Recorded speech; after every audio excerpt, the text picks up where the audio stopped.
Ertugrul गाजी की तारीखी कहानी में जो मकबूलियत हलीमा सुल्तान के किरदार को मिली है वो फीमेल कैरेक्टर्स को खाम ही नसीब होती है। आज की वीडियो में हम 6 ऐसे बहादुरों का जिक्र करेंगे जिन्होंने हलीमा सुल्तान की जान बचाई। तो चलिए शुरू करते हैं अपना आज का काउंटडाउन।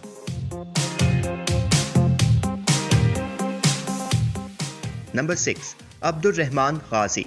दूसरे सीजन में आयतुल्लाह नामी खातून की साजिशों और जहर आलूद फितरत से कौन नहीं वाकिफ। जब इस खतरनाक औरत का राज अफशा हुआ तो ये आपे से बाहर हो गई। क्योंकि इसकी हकीकत सामने लाने में अर्तुगरुल और सेल्जन का खास किरदार था, तो एक रोज उसने सेल्जन का ताकुब उस वक्त किया जब वो हलीमा के साथ थी। आयतुल्लाह ने दोनों पर हमला किया और करीब था कि वो अपनी तलवार से हलीमा सुल्तान की जान लेती। अब्दुल रहमान गाजी की कुमान से निकले एक तीर ने दुनिया को ये बावर करवा दिया कि लालच का अंजाम हमेशा बुरा होता है।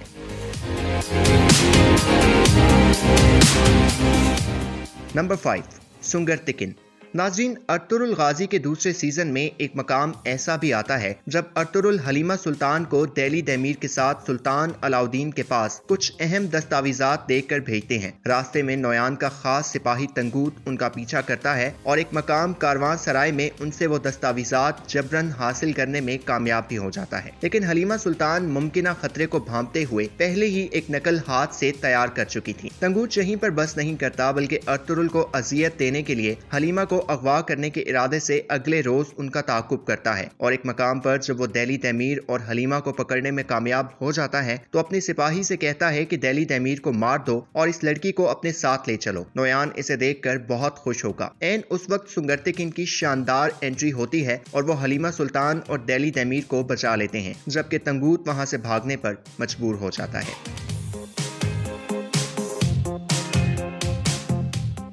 नंबर 4, आसफीन पाशा। दोस्तों, आप जानते हैं कि जिन हालात में हलीमा सुल्तान काई कबीले में आई वो उनके लिए किस कदर गैर मवाफिक थे। दुश्मन और गद्दार उनके ताकुब में थे। ऐसे में जब अर्तुगरुल हलब हिजरत के लिए दरकार जगह का बंदोबस्त करने जाते हैं तो रात अचानक हलीमा और उनके बाबा के खेमे पर हमला हो जाता है। ये अचानक हमला नाकाम बनाना बहुत मुश्किल हो जाता अगर वहाँ पाशा की एंट्री ना होती। ये बहादुर हलीमा के बाबा के एक वफादार दोस्त और सिपाही रहे थे और सल्जोक सल्तनत के लिए इनकी वफादारी मिसाली थी।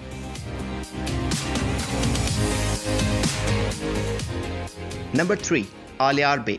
तीसरे सीजन का यह किरदार एक अलग ही फैन बेस रखता है। आलियार की इंसाफ पसंदी और हक गोई ने सभी को अपना गर्विदा बना लिया। एक मकाम पर जब ओराल किराए के डाकू से हलीमा और असलहान को अगवा करवाता है तो वो डाकू अर्तुगरुल से 1000 सोने के सिक्के साथ लेकर अकेले आने को कहता है। बसूरत दीगर नताइज का जिम्मेदार अर्तुगरुल को करार देता है। इस नाजुक सूरत हाल में चापदार कबीले के सरदार जानदार पे अर्तुगरुल को सोने के सिक्के फराहम कर देते हैं। अर्तुगरुल अकेले ही हलीमा की बाजियाबी के लिए रवाना होते हैं, लेकिन जैसे ही ये बात आलियार के इल्म में आती है तो वो फौरी अर्तुगरुल के पीछे रवाना हो जाते हैं। भाई को यूं जाता देखकर मजबूरन ओराल भी साथ चल देता है। अर्तुगरुल से सोना लेते ही डाकू अपने सिपाहियों को कहता है कि अर्तुगरुल को खत्म कर दो। अर्तुगरुल उनका मुकाबला बहादुरी से करने की कोशिश तो करते हैं, लेकिन वो कसीर तादाद में होने की वजह से गालिब आने लगते हैं कि अचानक एक तीर एक डाकू को छलनी करते हुए निकल जाता है और सामने से आलियार बे आते दिखाई देते हैं। यूं आलियार इस मुश्किल वक्त में न सिर्फ हलीमा बल्कि अपनी बहन और अर्तुगरुल को भी इस सूरत हाल से निकालने में कामयाब हो जाते हैं। ओराल अपनी साजिशों पर पर्दा डालने के लिए अपने हाथों से अपने किराए के डाकू को कत्ल कर देता है।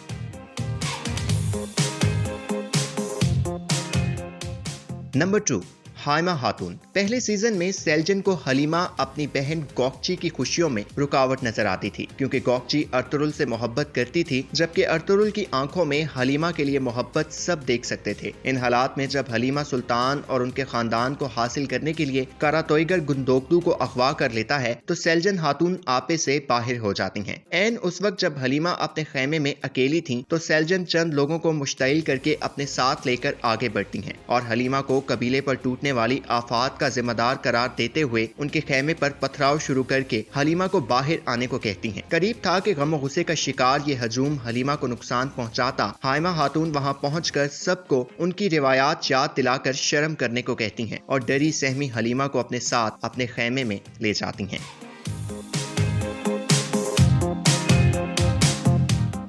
नंबर 1, भला ये सीन कौन भूल सकता है। कैदियों के पिंजरे में कैद हलीमा सुल्तान जो खदशात और सवालात भरी नजरों से कभी अपने इर्द गिर्द फैले सलीबी सिपाहियों को देखती तो कभी अपने ज़ईफ बाबा और मासूम भाई को। दूसरी सिमत 4 बहादुर शिकार को निकले थे और उनमें से अर्तुरुल एक हिरन के ताकुब में मसरूफ थे। इधर हलीमा और उनके बाबा इस कैदी पिंजरे से फरार हुए तो सलीबियों ने कुछ ही दूर उन्हें दबोच लिया। इस मौके पर अर्तुरुल की एंट्री और हलीमा को बचाने के मनाजिर कभी फरामोश नहीं किए जा सकते। ये रेस्क्यू यहीं खत्म नहीं होता। अर्तुरुल इसके बाद हलीमा को और उनके जख्मी बाबा को अपने खेमे भी लाए और उन्हें तहफ़्फ़ुज़ भी फराहम किया। एक ऐसा तहफ़्फ़ुज़ जो हलीमा सुल्तान की जिंदगी खत्म होने तक जारी रहा।